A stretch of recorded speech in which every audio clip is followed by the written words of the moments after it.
From yes ma'am and no ma'am to bless your heart. Here are my top lessons learned from growing up in the South.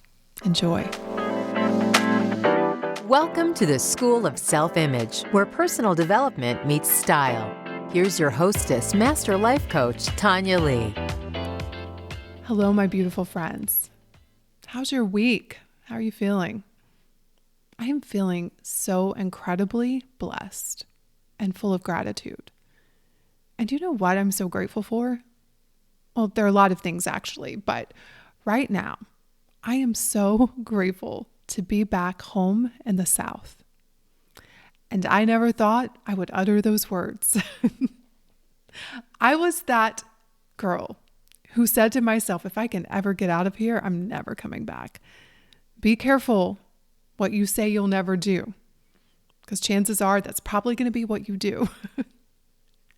But I am so happy to be home. You know, sometimes you have to leave to find yourself. And it's why I talk about environment all of the time within the School of Self-Image, because when you are in an environment that is triggering your old ways of thinking and feeling and being, sometimes it's hard to change in that environment. And it's not that we can't. I've changed a lot in very familiar environments. But leaving the South allowed me to really get a perspective on the world and myself and the next version of me and who I really am. And now I'm back as a very different woman. And I'm just so happy here. My friend Casey, she flew in for the weekend, and all I could talk about with her is how much I love the trees here. I am seriously blown away by the trees in Charlotte, North Carolina. And for those of you who live here or you've been here in this time of year, it is stunning. The amount of greenery that is here. I just cannot get enough. I feel so incredibly blessed. I find the South to be such a charming place. And if you've never visited the South, I highly encourage you to put aside what you may have heard about it and give it a shot. Whether it is Charlotte, whether it is Charleston or Savannah or, even parts of Georgia, even Louisiana. There are some beautiful, beautiful places and people in the South. And it's also going to be where I host the next SOSI Live. For those of you within the membership, you've probably been hearing the buzz around SOSI South, which is what we're calling it. And we just opened it up to members, and it will sell out very quickly. So if you are a member and you want to have the most incredible, luxurious experience, me and my team throw the best event in town. In fact, one of my team members has been to over 100 events, and she says there's nothing out there like it. It is impactful. It is life-changing. It is fun. It is inspiring, and it's happening in New Orleans in November. So get your ticket and come join us for SOSI South. The theme of this year's event is called The Charmed Life. I am going to be teaching new concepts about magnetizing the life you want, how to create your own luck, how to be charming. And it's going to be taking place in the South, first weekend of November. So get your ticket. I cannot wait to see you there. So since I've been back home in the South and we are getting ready for SOSI South, I've been thinking a lot about being raised in the South. And I've talked a lot about my upbringing and the things that have shaped me. And sometimes it may seem that I had a terrible upbringing. And I want to apologize because I don't ever want to tell that story. I try to tell the facts of the story. And the facts are I grew up in a trailer on a dirt road. I grew up with very little money. I grew up being raised in a Pentecostal holiness church, However, we get to decide what we make the facts of our lives mean. The past or the future doesn't even exist. It's just a story in our minds. And I've been thinking a lot about the wonderful stories that I have about my upbringing and how being raised in the South has shaped me to be what I consider to be a very good human. And so I wanted to share some of those lessons with you. And it's not that you have to be raised in the South to have these lessons. And some of you may share some of these no matter where you were raised, but these are things that I was taught. And I do find that it's a general way of thinking and living and being when you're raised in the South. And I hope it doesn't go anywhere. There's so many beautiful things about the Southern way of life. So the first lesson that I want to share with you is one that was drilled in me as a child. And for a long time, I used this in a negative way, meaning I think the way that I interpreted it and some of the ways that it was presented to me, I think can hold you back. But in other ways, it can allow you to go forward in a really big and impactful way. So that lesson was, don't ever get too big for your britches. Did you ever hear that growing up? My mom and my grandmother would tell me this. They'd be like, don't get too big for your britches. And for a long time, I thought that meant to play small, but now I understand what they really meant. And what they meant is don't ever think that you are too good. Don't ever think that you are better than anyone. And that was drilled in me as a child. And I am so grateful for that lesson because I was telling my team the other day, I'm like, listen, if I'm at my own event and a toilet needs to be scrubbed and I'm the only one that can do it, I'm going to be in there scrubbing that toilet. I don't think I'm above anyone and I'm not beneath anyone. I like to see us all working together for a common cause. And sometimes that means you got to get down and dirty. You know, I grew up working very hard. My first job was at 8 years old. I worked on the farm. I worked picking strawberries every summer. I worked in the tobacco fields. And so I know what it's like to work hard. And it was really instilled in me. Don't ever think you're too good to get dirty. Don't ever think you're too good that you can't roll your sleeves up and get things done. Don't ever be too big for your britches. And I now know that that didn't mean don't think highly of yourself, because my mom always drilled into me, believe in yourself. But she also didn't want me to ever think that I was better than anyone. And today that means that I can roll anywhere. You can take me to the trailer park or you can take me to the penthouse. And I know that we are just all people doing the best that we can. And no one is better than anyone else. I don't care how much money you have. I don't care what kind of car you drive. I don't care what kind of designer clothes that you're wearing. It does not make you better than anyone. You are not above or beneath anyone. And if we could all just walk through the world with that knowing, we would be so much happier. And listen, I love nice things, but I also am okay with getting in a shuttle. My friend will laugh at this. She's like, girl, you're putting us in a shuttle. I'm like, I can ride in a shuttle just like I can a limousine because I know that my happiness is within me. I know that I can be, again, in a trailer around people I love and have an amazing time, or I can be in a penthouse with people that I don't care about and be miserable. That's not what matters. What matters is who you are and who you're with. And so, don't ever be too big for your britches. The second thing I learned from being raised in the South is can't, never could. My mom and my grandma used to tell me this all of the time. Can't, never could.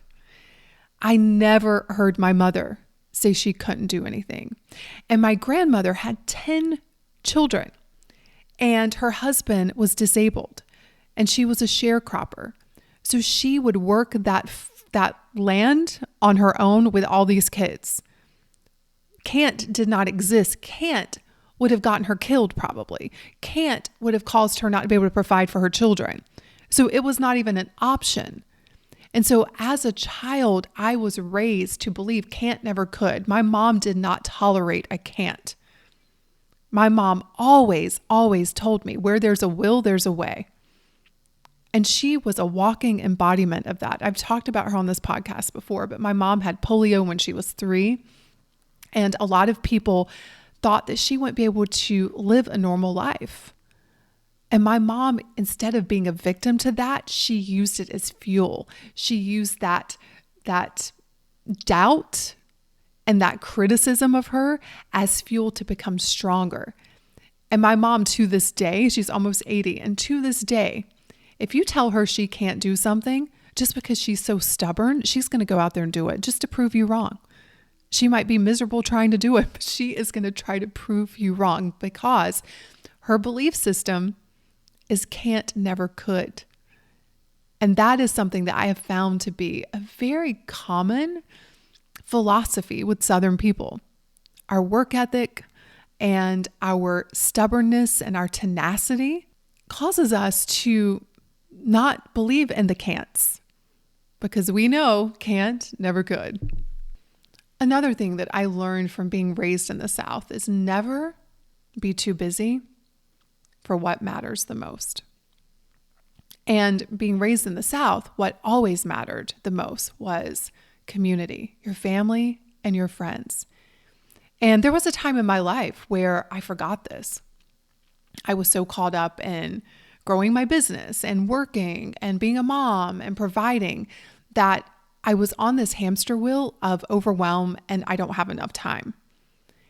And then I thought about my grandmother, who again raised 10 children, worked hard, but she always had time for her family and friends.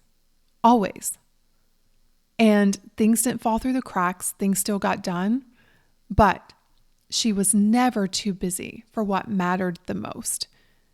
And what matters the most are the people in our lives, our relationships. Without that, what do we really have? And so in our pursuit of extraordinary goals, which I also love and remember can't, never could. So we believe in our goals, especially at the School of Self-Image. And that's the work that we do, believing in and showing up for our extraordinary goals. But I don't want us to ever sacrifice what's most important to us in the pursuit of that. As someone who a few times I can remember being so obsessed with the goal that I forgot this way of life, I can tell you that you're not going to be happy if you sacrifice your relationships in the pursuit of a goal. Now, that doesn't mean give up the goal. Never. It means figuring out how you can pursue your goal and take time for your relationships. And your brain will help you come up with the answers as to how to do that. I just know that if I'm ever in a rush to reach a goal, then the energy that's fueling my action is not going to help me get the result that I want. I've said many times, but the way you create something is the way you experience it. So if you create something out of anxiety and fear and rushing, when you finally possibly create that outcome, you're going to be full of anxiety. You're going to be rushing still. You're going to be worried. Can I keep this up? And so we have to remind ourselves of that. And when I think about my future self, she always makes time for her family and friends. And so I need to bring that knowledge back to today and ask myself, what am I going to do about that in my life right now? And for me, that means scheduling lunches with my friends, scheduling weekends that I get to see my parents, scheduling, getaways with my girlfriends, calling up friends, just making that a part of my everyday routine. Another lesson that I learned in the South is always use your best. This is something that I have to thank my mother for, because even though we grew up in a very modest home, my mom always used her best. She didn't save it for special holidays. She didn't save it until some grand event. My mom would pull out the china every weekend on Sundays. We dressed up on Sundays to go to church. My mom had beautiful country curtains. Do you all remember those? In our little trailer. My mom did the best with what she had, and she really taught me a beautiful lesson that I didn't realize was so important until later, when I noticed that a lot of people around me had a lot of fear around using their best. And for me, I was like, this is just what we do.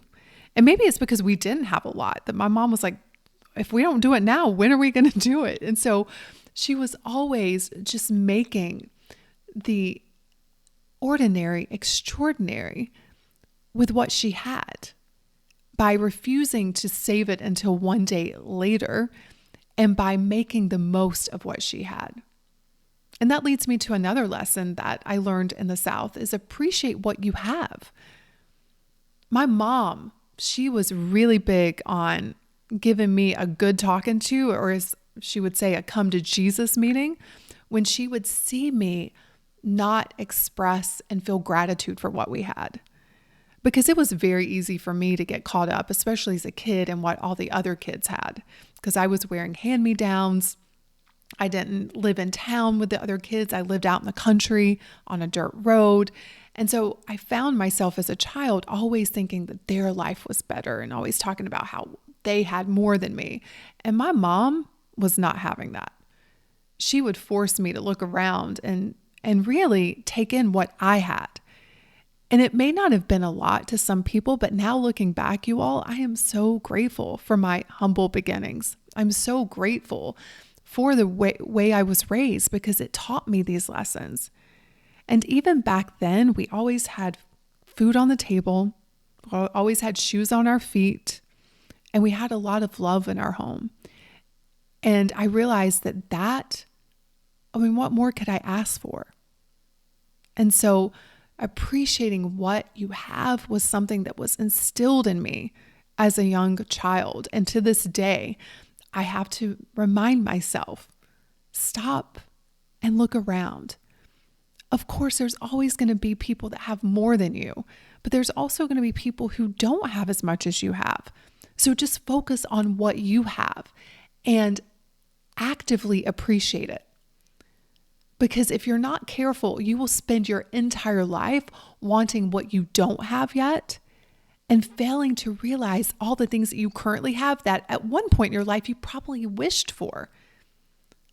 I mean, that car you're driving, the home you live in, maybe that outfit that you're wearing, there was probably a time in your life, or even your children, that you dreamed of having what you have now. Are you actively appreciating it?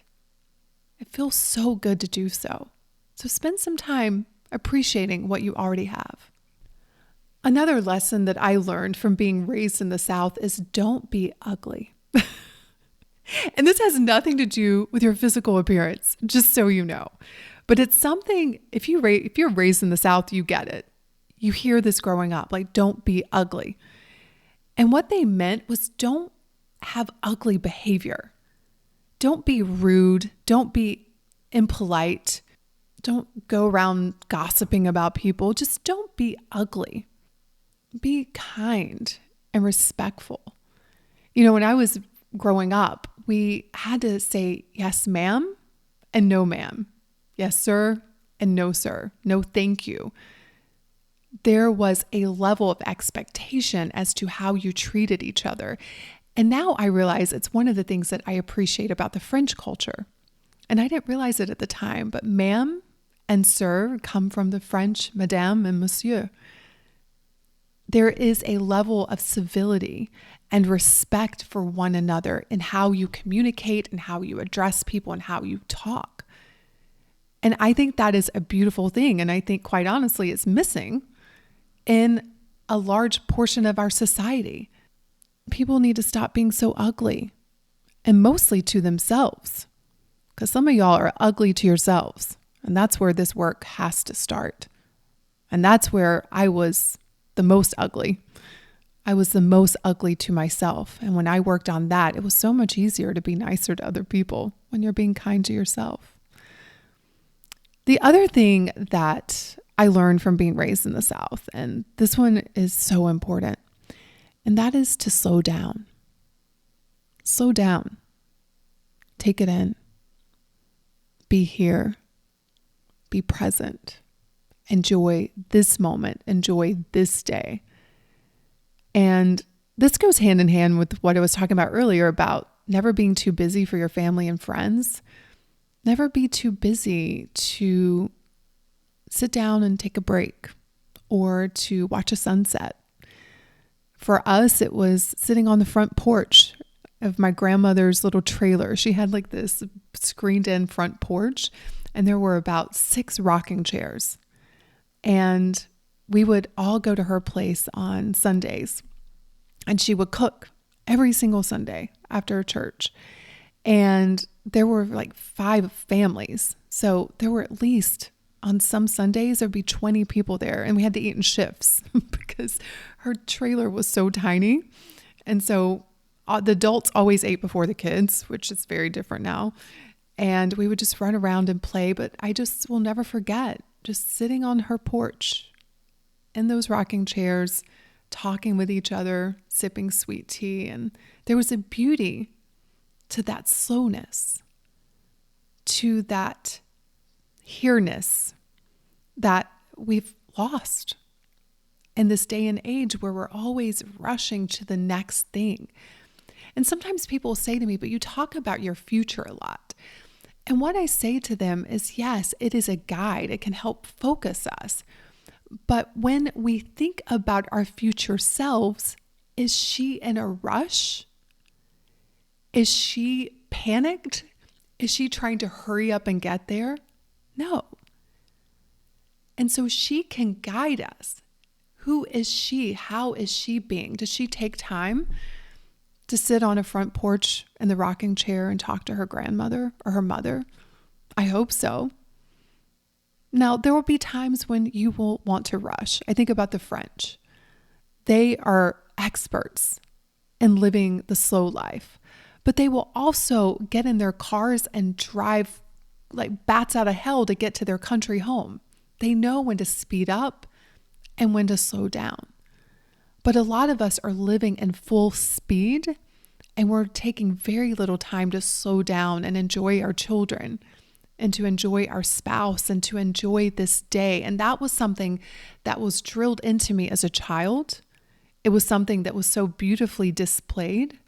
And even to this day, when I go home to visit my parents, this is the way of life. You sit down and you eat and you chat and you relax and you talk some more and you watch some football, and there's just a slowness to it. And me, by my nature, I tend to go very fast. And so it's about finding that balance for you. I'm not saying everybody needs to go and buy a rocking chair and start drinking sweet tea. What I am inviting you to consider is that maybe there's an opportunity here for you to be a little more present and to really look around and take in your life today, appreciating what you have while you are in the pursuit of what you deeply, deeply desire. And I have so many more lessons, but the final one that I want to leave you with is the lesson of bless her heart. Growing up, this was a very common saying. Oh, bless her heart. Poor thing. Poor Betty. She is over there trying the best she can with that grandchild of hers. Bless her heart. Like that was the kind of language and the way that we used that saying. But there was also underneath that, underlying those 3 words, was a true desire to see the people around you blessed, for you to really want to see your neighbors prosper, for your community to do well. And I've taken that with me. I absolutely love to see the people around me doing well. I love to see them blessed. I love to see people succeeding and winning. And, I talk often about how life is a boomerang. What you throw out comes back at you. And the more I have not only been excited about people being blessed, but helping them figure out how they can be more blessed, the better my life has become, the more blessed I've become. And it really does go back to my upbringing. My mom and my father and my grandmothers, they all drilled in me to love your neighbor, to never wish harm to anyone, to be kind. And that has really allowed me to create this charming life. Living by these simple principles of just loving people and loving life and being grateful for what you have has had such a tremendous impact on my life and has truly allowed me to access daily magic almost. And I can now trace it back to the beautiful lessons that I learned from being raised in the South. And there are many more that I did not even cover today, but I hope at least one of these blessed you and that you can take something away from today's podcast, no matter where you were raised, and apply it to your life. Have a beautiful week, everyone, and I will see you in next week's episode. Cheers. Hey, have you grabbed your free copy of the School of Self-Image Manifesto? If not, what in the world? Head over to schoolofselfimage.com/manifesto and get a copy that teaches you how to think and show up in the areas of mindset, style, and surroundings so that you can transform your self-image.